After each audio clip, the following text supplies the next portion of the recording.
Hi, my name's Gregg.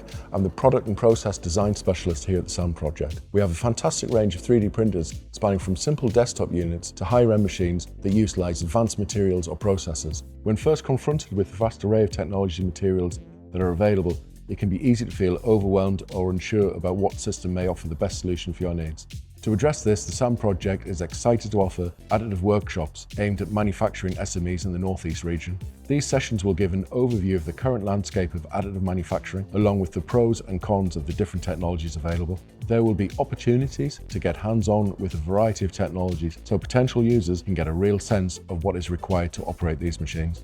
After participating in these sessions, the focus will shift towards a one-to-one consultation with your company, where you'll be guided through an additive assessment. With you, we will identify opportunities in your production facility where additive could be most impactful, as well as identifying parts or fixtures that are best suited to this production technique. Following this, we can support you to run sample parts on our devices as a low-risk feasibility study to collect information required to help build a business case for additive and possibly take advantage of the capital grants that we offer to purchase equipment.